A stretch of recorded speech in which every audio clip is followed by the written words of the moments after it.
중국인들은 시건바오가 샹하이 축구 혹은 중국 축구 인프라 건설에 큰 공헌을 했다고 생각하는 경향이 있는데 그건 현재 중국 축구의 현황을 잘 몰라서 하는 말입니다. 시건바오야말로 현재 중국 축구계에 있어 공보다 과가 훨씬 큰 인물이기 때문입니다. 그는 2000년 초반 샹하이에서 자신의 축구 교실을 만들었으며 거기서 배출된 제자들을 주축으로 2005년 현재 샹하이 하이강의 전신이 된 샹하이 똥야를 창단합니다. 그리고 시건바오의 축구 교실은 이미 10세대까지 제자들을 배출했습니다. 이 명단에서 우리 눈에 가장 많이 띄는 선수들은 우레이, 옌징린과 국대 센터백 3인입니다. 이 선수들이 모두 한 팀이 아니라 상하이에 연고지를 둔 샹하이 하이강과 샹하이 선화 두 팀 소속입니다. 따라서 중국 내 우수한 한 팀의 수비 라인을 그대로 국대에 적용하는 게 아니라는 사실을 잘 이해해야 합니다. 지금 언급한 선수들은 모두 지난 월드컵 아시아 2차 예선 한국과의 경기에 선발 출전했으며 여기에 수비형 미드필더 우시까지 포함하면 중국팀의 선발 11명 중 총 6명이 상하이를 연고지로 둔 팀들에서 뛰는 선수들입니다. 중국 슈퍼리그는 총 16개 팀이 있는데 두 팀에서 절반 이상이 선발 출장한다는 건 통계적으로 쉽게 이해되지 않습니다. 이쯤 되면 이게 중국 A 국가대표팀인지 샹하이 지역 축구 대표팀인지 헷갈릴 정도입니다. 올해 1월 1일 피파 랭킹 152인 홍콩이 79위인 중국을 2대1로 이겼습니다. 중국이 79위인 것도 이상하지만 어쨌든 중국이 지는 이유는 간단합니다. 샹하이에 위치한 시건바오의 축구교실 출신들이 샹하이를 연고지로 한 프로팀으로 많이 입단하고 샹하이 프로팀들은 국가대표에 다수가 선출되기 때문에 중국 축구 A 국가대표팀의 실력은 좋을 수가 없는 것입니다. 심지어 현재 샹하이 하이강의 구단주 천슈위에는 전임 중국 축구협회장이었습니다. 그는 몇 년 전 중국 축구의 비효율성을 성토하며 개혁을 예고했지만 오히려 작년 4월 본인이 부패 혐의로 퇴임을 당했습니다.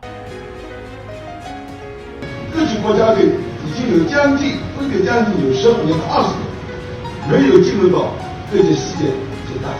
我们中超俱乐部的投入平均多少？是日本前联赛的3倍，是韩国开联赛的10倍。我们中超俱乐部一线球员的工资薪酬是日本前联赛的5.8倍，是韩国开联赛的11.67倍。这些数字是触目惊心的。我们难道还不觉醒？我们难道良心已死吗？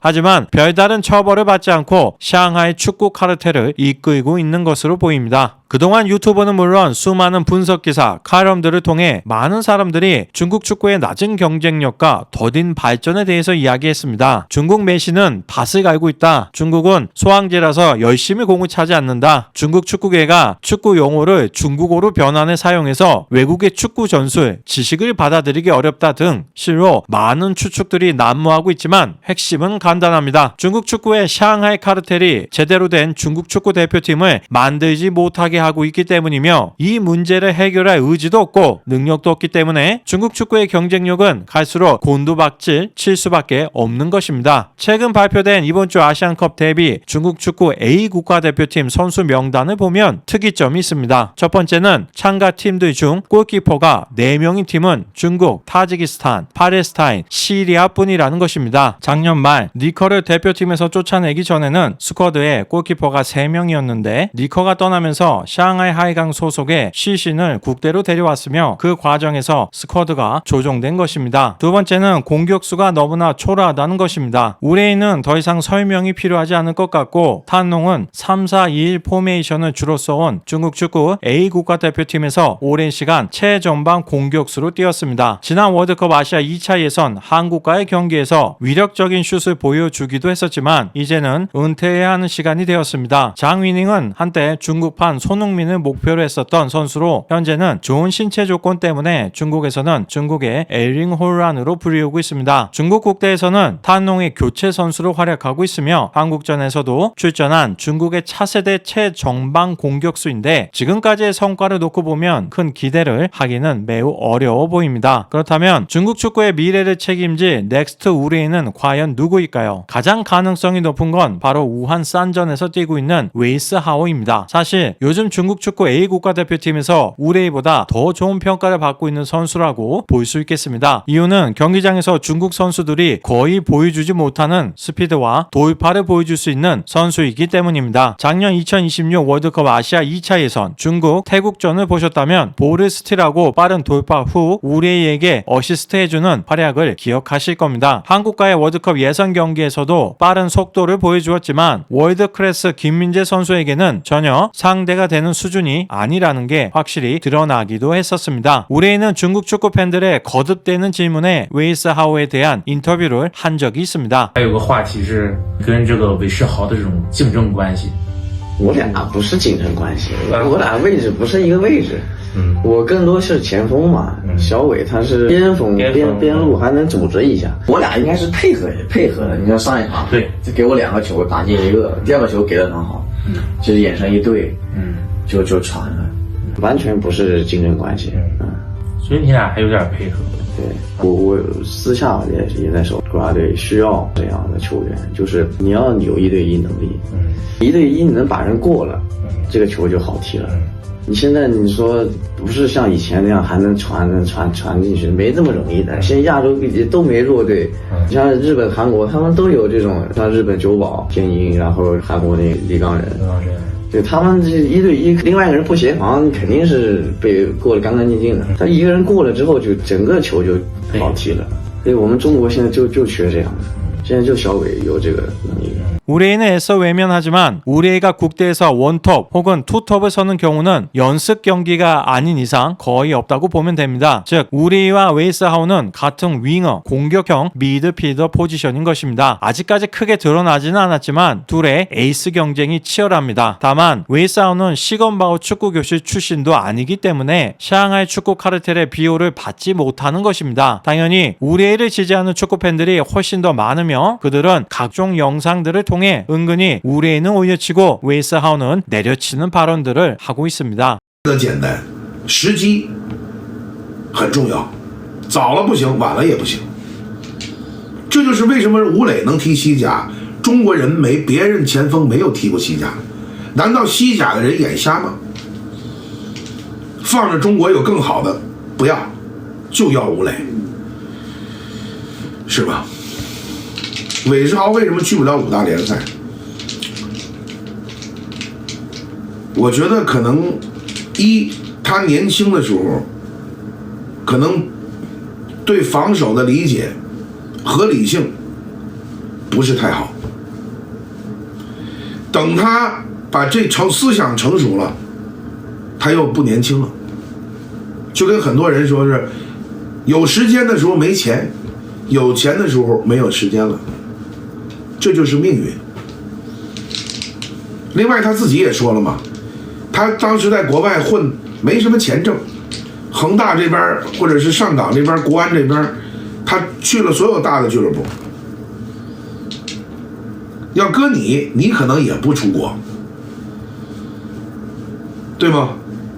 웨이스 하오는 중국 축구 선수 중에서 실력에 비해 운이 좋지 못한 경우입니다. 2017년 샹하이 하이강으로 임대를 갔었지만 같은 포지션에 우레이가 있었고 2018년 베이징 고원으로 이적했지만 용병들 때문에 거의 출장을 할 수 없었습니다. 2019년부터는 헝따에서 뛰었지만 헝따 모기업의 부동산 파동으로 재정이 악화되어 2023년 다시 우한 산전으로 팀을 옮겼지만 현재 팀 매각이 진행 중이라서 고액 연봉자인 웨이스 하오는 방출될 가능성이 큽니다. 중국 축구계에서는 실력보다는 인맥이 훨씬 중요하다고 느껴지는 대표적인 사례가 바로 웨이스 하오라고 볼 수 있겠습니다. 현재 나이도 30세에 가까워지면서 과거만큼의 기량이 보이지 않는 게 명확하게 느껴집니다. 또한 실력은 줄어드는 반면 오히려 경기 매너, 스포츠맨십은 갈수록 퇴보하는 것처럼 보여 매우 안타깝습니다. 웨이스 하오는 국내외 경기를 막론하고 매너가 안 좋기로 유명한 중국팀 안에서도 소림 축구의 대표 주자라고 부릴 정도로 심각한 문제들을 일으켜왔기 때문입니다. 일본, 태국과의 시합 시 상대팀을 향한 불편한 기색을 가감없이 드러내는 건 기본이고 2019년 3월 25일 우즈베키스탄과 차이나컵 3위 결정전 경기에서는 상대 선수에게 무리한 태클을 시도해 큰 부상을 입혔지만 당시 소속 구단인 강조 헝다는 겨우 1개월 근신 처분만 했습니다. 올해 아시아 챔피언스 리그 경기에서도 경기가 마음대로 풀리지 않아서인지 상대 선수에게 폭력적인 행동을 해서 출전 정지를 당한 적도 있습니다. 심판에게 욕설을 해서 경고를 받는 건 그나마 얌전한 행동이라고 볼 수 있을 정도입니다.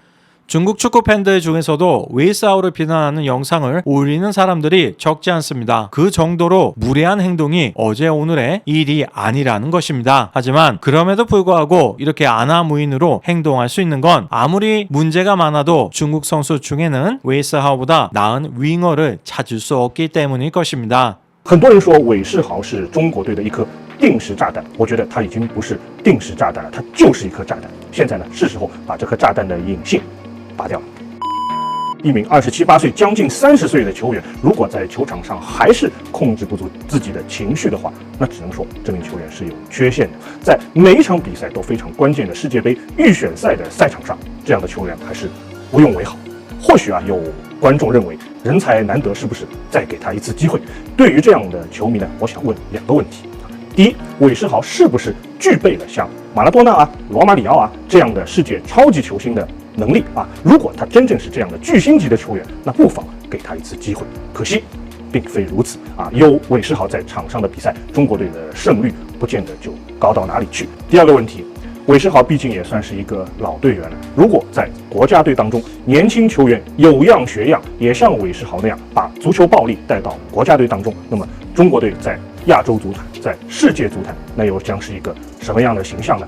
지금도 부족한 축구 실력으로 수많은 비난을 받고 있는 중국 축구팀인데 과연 몇 년 뒤 우레이가 국대에서 은퇴한 후에는 어떻게 할 생각인 것일까요? 아무리 찾아봐도 중국 축구의 미래를 책임질 넥스트 우레이가 보이지 않습니다. 최근 중국 축구 팬들의 최대 관심사 중 하나인 2023년 중국 발롱도르 수상식이 거행되었습니다. 쉽게 믿을 수 없겠지만 이번에도 우레이가 중국 슈퍼리그 최우수 선수상을 수여받았으며 동시에 지난 시즌 중국 슈퍼리그 베스트 11인에도 선정되었습니다. 물론 표면적으로 보면 자격은 충분해 보입니다. 지난 시즌 18골을 넣으며 득점 2위를 차지했고 소속팀인 샹하이 하이강은 우승을 했기 때문입니다. 하지만 시즌 내내 샹하이 하이강에 대한 편의 판정 시비가 끊이지 않았을 정도로 잡음이 많았으며 우레이의 활약은 결코 효율이 높지 않았습니다. 작년 우레이는 비록 18골을 넣었지만 유효 슈팅은 47개, 슈팅은 무려 120개로 중국 슈퍼리그를 통틀어 가장 많았습니다. 슈팅 수 상위 10명은 인당 83번의 슛을 했는데 우레이는 평균보다 무려 37번이나 더 많은 슛을 한 것입니다. 이상한 건 우레이는 1대1 돌파, 몸싸움을 통한 볼 경합이 거의 불가능한 선수인데 어떻게 상위 10명의 평균보다 44.6%나 더 많은 슛을 날릴 수 있었을까요? 답은 바로 팀 주장이자 동료인 오스카가 샹하이 하이강의 공격을 떠받치고 있기 때문입니다. 오스카는 지난 시즌 13개의 어시스트로 중국 슈퍼리그 1위, 패스 역시 2177개로 2위에 1874개보다 훨씬 더 많았습니다. 비록 중국 슈퍼리그로 이적한 뒤에는 두 번 다시 브라질 축구 A 국가대표팀에 소집되지는 못했지만 과거 프리미어리그 첼시에서 5시즌이나 뛰었으며 한때는 네이마르와 함께 브라질 축구의 미래로 불리우던 인재였습니다. 만약 샹하이 하이강의 공격수가 우레이가 아니었다면 더 많은 어시스트를 기록할 수 있었을 텐데 오스카 입장에서는 안타까운 일입니다. 현재 중국 슈퍼리그 선수들의 몸값을 보면 오스카는 500만 유로로 1위이며 우레이는 150만 유로, 전체 순위는 14위입니다. 하지만 샹하이 하이강은 우레이를 중심으로 선수 영입 및 경기 전술을 선택하고 있습니다. 즉 우레이라는 한 명의 중국 축구 스타를 만들기 위해 팀의 모든 자원을 동원하고 있는 것입니다. 더 황당한 사실은 1994년 시작된 중국 프로축구는 올해 30주년을 맞이하는 뜻깊은 해였는데 리그 역사상 역대 베스트 11로 우레이가 선정된 것입니다. 중국 슈퍼리그의 공격수는 그래도 실력 있는 용병들이 많은데 도대체 어떤 기준으로 선정된 것인지 의문은 갈수록 늘어가지만 그 어느 곳에서도 답을 들을 수는 없습니다. 오늘 영상은 여기에서 마치겠습니다. 시청해 주셔서 감사합니다.